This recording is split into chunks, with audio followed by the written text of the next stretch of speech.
Hello， 大家好，歡迎再嚟到我嘅 channel， 我係 Frankie。有好多朋友睇過我拍嘅潛水 video 同埋相之後咧，都會問：Frankie， 你用邊部相機㗎？又或者以一個初學者嚟講，我應該買邊部相機呢？ GoPro 係咪一個最好嘅選擇呢？其實我都曾經用過好多種唔同嘅攝影設備，包括有 GoPro 啦，亦都曾經用過一部嘅大相機啦 ，Sony 嘅 7R Mark II， 再加一個潛水嘅 housing 啦。但係大家而家見到呢啲嘅 video 咧，都唔係出自 GoPro 或者我部大相機，而係大家身邊都一定會有一部嘅手機。首先講下點解會用手機而唔用大相機先啦。好明顯嘅第一個原因就係如果你用大相機嘅話，會好重好大嚿咁又要帶個相機又要帶個 house 都係好大嚿噶啦。另一個原因都係因為我部相機都比較舊啦，已經係講緊5-6年前嘅一個 model 啦。如果拍 video 嘅話，佢可以拍到 4K， 但係都係只係得24個 FTP， 再加上亦都冇防震嘅function 啦，所以出嚟嗰時咧都會比較震嘅。而以前我會選擇用大相機嘅原因咧，係主要係影相嘅效果啦。尤其是如果你要影 macro 嘅相嘅話，以前嘅手機根本係冇可能做到嘅。但係大家都知道，而家手機嘅影相同影 video 嘅 function 咧都非常之勁。我就今年聖誕節嘅時候去咗菲律賓嘅 PG 島潛水啦。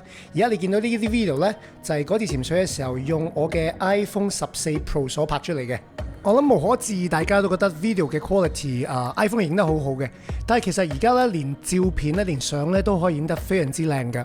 iPhone 14 Pro 當你影呢個 Pro RAW format 嘅時候，可以去到成48萬像，已經可以媲美好多嘅大相機嘅。再加上佢而家有 macro 鏡頭嘅話，影水底裏邊嘅相片都非常之可靠。當然，我哋要帶我哋嘅手機落去潛水嘅話，非常緊要就有一部又可靠又多 function 嘅手機 housing 啦。而我今日想為大家推介，而亦都係我自己親身用緊嘅，就係嚟自 Difoc 嘅 C-Touch 4 Max。喺市面上其實有好多唔同嘅 housing 咧，係俾 smartphone 用嘅。但係點解我會揀 C-Touch 呢？好主要嘅原因係佢係喺市面上唯一一部嘅 housing 係可以用晒手機上面所有 touch screen 嘅 function 嘅。其他嘅 housing 主要都係得幾個嘅按鍵，而且你要必須用佢哋嗰個自己自製嘅 app 去拍 video 同埋相。而喺 C-Touch 咧，你就可以用翻晒你自己最中意嘅影相或者影 video 嘅 app， 繼續去做你嘅作品。亦都可以好輕易地去轉變拍相或者拍 video，又或者轉換唔同嘅鏡頭去影你想影嘅嘢。而潛水 housing 有一樣最緊要，當然就係要可靠啦。我自己係由第3代嘅 C-Touch 開始用起嘅，諗起上嚟而家都用咗接近4年嘅時間，帶住佢去咗好多唔同嘅地方，潛到去35米甚至40米，都從來冇任何入水又或者有穿漏嘅情況發生。再加上用上佢呢個好穩固嘅一個支架，好輕鬆地可以將個 housing 同埋我嘅影相嘅燈呢係連埋一齊，去輕鬆咁影相同埋拍 video 嘅。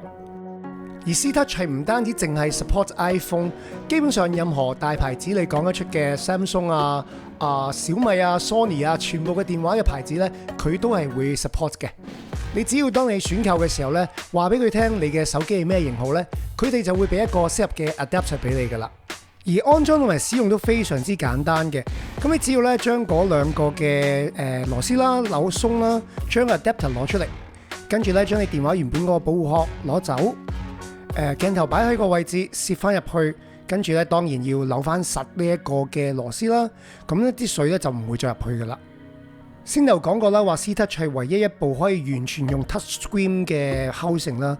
咁其實咧佢有一塊silicon 嘅啫喱啦，喺熒幕嗰度。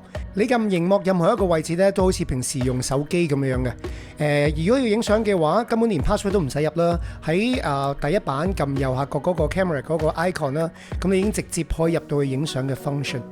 咁你而家見到啦，我都可以不停轉換，無論係 video 或者轉換唔同嘅鏡頭都係非常之簡單容易嘅。因為有咁大塊嘅 silicon 啦，我會提議大家咧都買翻呢個嘅保護套啦。咁你喺唔用嘅時候啦，咁或者係船上邊嘅時候啦，你套翻好佢嘅話咧，咁你咧就可以保護好你呢個殼咧，能夠更加耐用嘅。另外一個我選擇用潛水手機殼嘅原因呢，就因為我哋經常都會換電話㗎嘛，係咪？當你下一次要換電話嘅時候，Dialog 通常都喺好短時間裏邊呢，就會生產一個新型號嘅 adapter。你只要花少少錢去買嗰個新 adapter， 咁你就可以用翻你原本嗰個 C-Touch 嘅 housing 啦。呢個都係點解我會提議大家買 smartphone 嘅 housing 而唔係買 GoPro。如果你買 GoPro 嘅話，當一個新款嘅時候，你要花上好多嘅錢，重新買過一部新嘅 model， 跟住再要買一個新嘅 housing， 咁將會個成本係會非常之高嘅。如果你用緊嘅電話型號係比較舊，冇 macro 亦都冇 wide angle 嘅話呢，其實 C-Touch 係可以好輕鬆咁樣外置鏡頭嘅。呢個就係我今日為大家誠意推介嚟自 Dialog 嘅 C-Touch 4 Max。如果你有興趣買翻一部嘅話，你可以嚟到我呢一條 link， 你將會有6% 嘅 discount。希望大家喜歡今日嘅 video 同埋我嘅介紹，你都可以 forward 呢個 video 俾你其他潛水嘅朋友。如果你有興趣學潛水嘅話，我係一位 PADI 嘅 Master Scuba Diver Trainer， 你可以喺留言區留個 message， 又或者 send 個 private message 俾我，我哋一齊去學習潛水嘅樂趣。下次再見，拜拜。